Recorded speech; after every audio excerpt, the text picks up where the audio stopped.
Tugas Bahasa Indonesia saya. Assalamualaikum warahmatullahi wabarakatuh. Perkenalkan, nama saya Nadia Halija.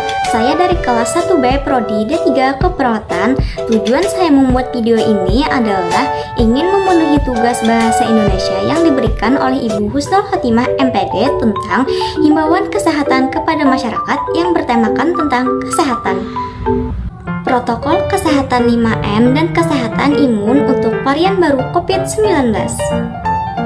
Meski sudah lebih dari 1 tahun, pandemi COVID-19 masih terus menyerang penduduk dunia, Indonesia sedang mengalami penyebaran kasus COVID-19 yang meningkat secara pesat. Akhir ini membuat seluruh masyarakat merasa prihatin. Pasalnya, upaya pemerintah untuk menanggulangi pandemi dan proses pemulihan ekonomi kembali dapat terganggu. Saat ini terdapat 5 varian of concurrent atau VOC, varian virus penyebab COVID-19 yang sudah ditemukan di dunia, yakni varian Inggris, varian Afrika Selatan, varian India, varian Brazil, dan varian California. Suatu varian disebut VOC jika sudah terbukti secara penelitian ada 1 atau lebih 3 efek yang dikhawatirkan, yakni lebih mudah menular, lebih mematikan, dan membuat efektivitas pasien berkurang. Varian virus penyebab COVID-19 yang sudah ditemukan di Indonesia baik dari kasus impor maupun transmisi lokal, yakni varian dari Inggris, Afrika Selatan, dan dari India. Di negara kita, protokol kesehatan ini dikenal dengan sebutan 5M. Sudah tahu belum apa saja protokol kesehatan 5M untuk membantu pencegahan penularan virus corona? Di Indonesia protokol kesehatan disebut dengan 5 meters. Apa sih 5 meters itu? Protokol kesehatan 5M terdiri dari mencuci tangan, memakai masker, menjaga jarak, menjauhi kerumunan, dan mengurangi mobilitas. 1. Mencuci tangan. Rutin mencuci tangan hingga bersih adalah salah satu protokol kesehatan yang cukup efektif untuk mencegah penularan COVID-19. Untuk hasilnya maksimal, cucilah tangan setidaknya selama 20 detik beberapa kali sehari, terutama saat sebelum memasak atau makan, setelah menggunakan kamar mandi, setelah menutup hidung saat batuk atau bersin. Untuk membunuh virus dan kuman-kuman lainnya, gunakan sabun dan air atau pembersih tangan dengan alkohol setidaknya dengan kadar 60%. 2. Memakai masker. Organisasi Kesehatan Dunia atau WHO akhirnya mengeluarkan himbauan agar semua orang baik yang sehat atau yang sakit agar selalu menggunakan masker saat beraktivitas di luar rumah.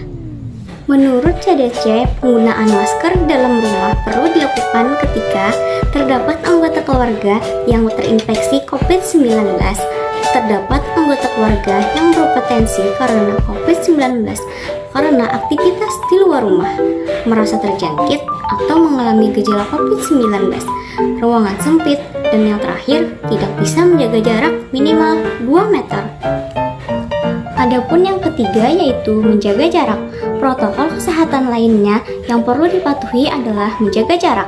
Di sana disebutkan menjaga jarak minimal 1 meter dengan orang lain untuk menghindari terkena droplets dari orang yang bicara, batuk, atau bersin, serta menghindari kerumunan keramaian atau berdesakan.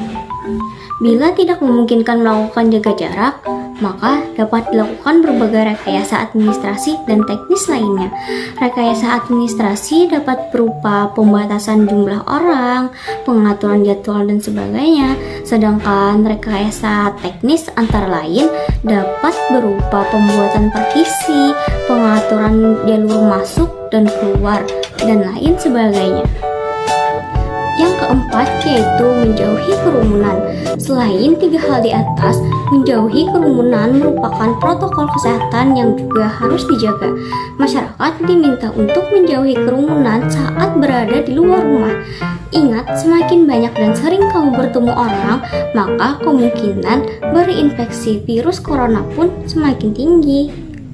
Oleh sebab itu, hindari keramaian terutama bila sedang sakit atau berusia di atas 60 tahun atau bisa disebut dengan lansia.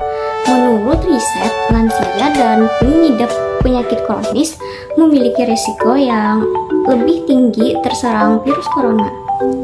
Adapun yang terakhir, yang kelima, yaitu mengurangi mobilitas. Apa sih mengurangi mobilitas itu? Jadi, virus corona penyebab COVID-19 itu bisa berada di mana saja. Jadi, semakin banyak dirimu menghabiskan waktu di luar rumah, maka semakin tinggi pula terpapar virus jahat ini. Oleh sebab itu, bila tidak ada keperluan yang mendesak, tetaplah berada di rumah. Menurut Kemenkes, meski sehat dan tidak ada gejala penyakit, belum tentu dirimu pulang ke rumah dengan keadaan yang masih sama. Pasalnya, virus corona dapat menyebar dan menginfeksi seseorang dengan sangat cepat. Selain itu, diharapkan seluruh masyarakat ikut mendukung program vaksinasi dengan mengikuti vaksinasi yang ada.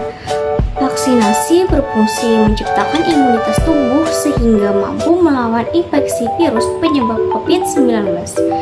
Dengan imunitas yang terbentuk, maka seseorang tidak akan jatuh pada kesakitan yang parah dan pada gilirannya menurunkan angka kematian. Baiklah, mungkin cukup sampai di sini saja tugas video dari saya, dan mohon maaf apabila ada tutur kata dan pengucapan yang salah. Dan saya akhiri, terima kasih. Wassalamualaikum warahmatullahi wabarakatuh.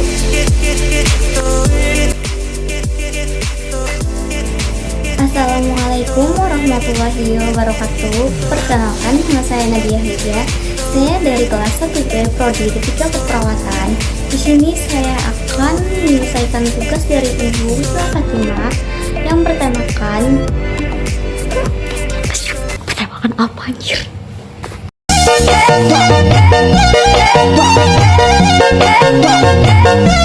Wow.